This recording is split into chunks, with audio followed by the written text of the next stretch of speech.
жиілетіп тыңдап, жөтелгізіп тыңдап, патологиялық өзгерістер болған жағдайда. Ал қалыпты жағдайдағы аускультацияларымызды ауызды сәл ашып, бірақ мұрнымен тыныс алып, қолымызды түсіріп тұрмыз, басымыз сәл ары қарай бұрымыз, өзімізге емес, жанымызға тыныс алып, демаламыз, шығарамыз. Терең демаламыз, шығарамыз.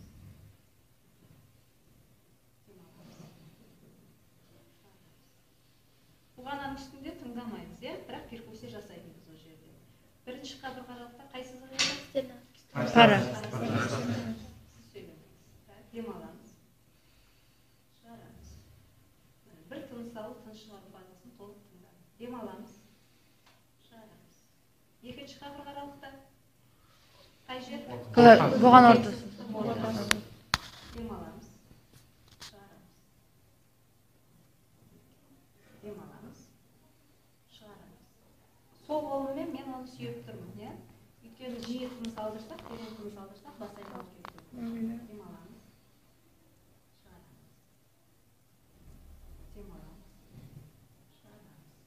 Тыныс шығаруды до конца, соңына дейін тыңдау. Одан кейін ал не еді? Фаренге. Маринге. Демаламыз. Шығарамыз. Демаламыз. Шығарамыз.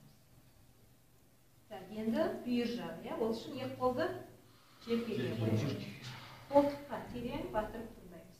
Демаламыз.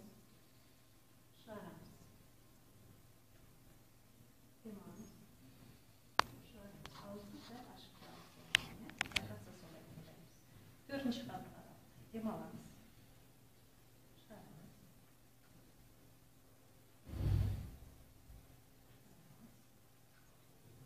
Демаламыз, шығарамыз. Бесінші қабырға. Ары қарай қабырға аралықтарда жүргізілмейді. Бұл жақта уже бауыр кетеді, сондықтан енді арқаға көшеміз. Жауырын үстінде.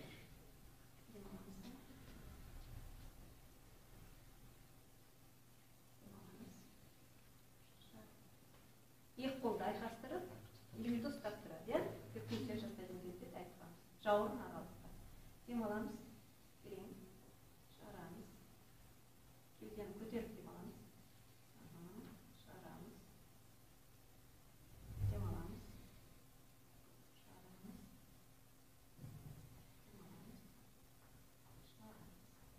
Қолды түсіріңіз, жауырынның бұрышы сіздерге жақсы көріп отырмын. Жауырын сызығымен. Демаламыз.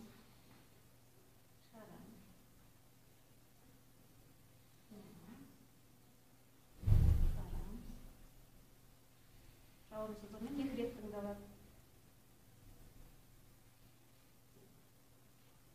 Егер де осы бір аймақта мен патологиялық дыбыс естісем, сол аймақты перкуссия жасағанда да прицельно жасаймыз дегенбіз. Мұнда да әрбір сол жерде тынысты терең демалдыртып, жөтелгізіп, жиі тыныс алғызып, обструкция, жасырын обструкция бар болса, жиі тыныс алдырғанда ол жердегі құрғақ сықылдар күшейіп естіледі. Осындай тынысты тексеріп көруіміз керек. Демалу, шығару фазасында. Біз айттық, бронхтың үстінде естіледі, бронхиямен естіледі. Өкпені, біз тыңдаймыз өкпені. Оны салыстырмалы түрде сіздер ажырата білу үшін айтып жатырмыз.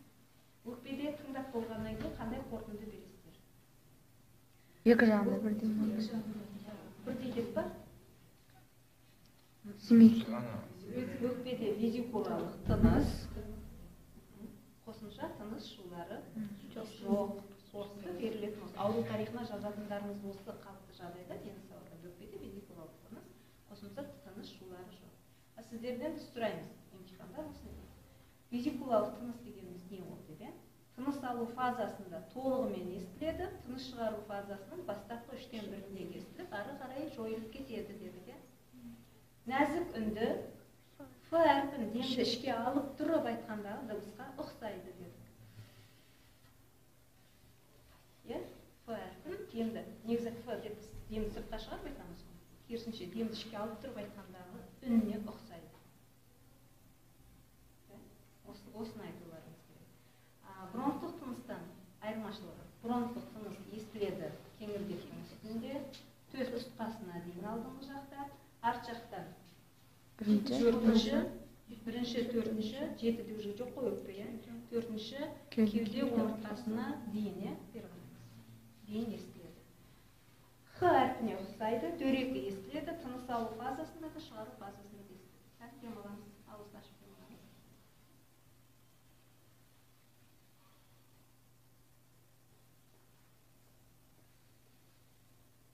Дем алу фазасында да, дем шығару фазасында да естіліп тұр. Демаламыз.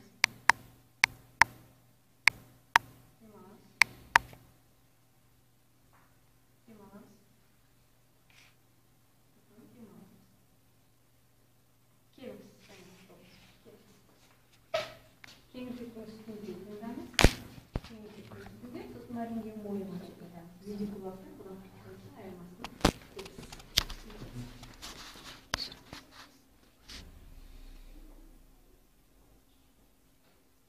Шамал ауызды ашып тұрып демаламыздар, иә? Tamam, айырмашылық.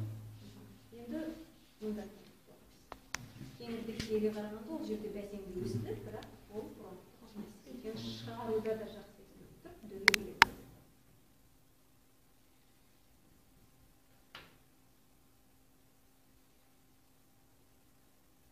Tamam, айырмашылық. Кеңірдектің үстіндегі естілгенге қарағанда. Яғни патологиялық жағдайда өкпенің біз тыңдаған нүктелерде, өкпені тыңдаған нүктелерден сол тыныс естілсе, онда оны бронхтық тыныс дейсіздер. Қалыпты жағдайда өкпенің паренхимасының үстінде бронхтық тыныс болмайды. Бар ма сұрақ?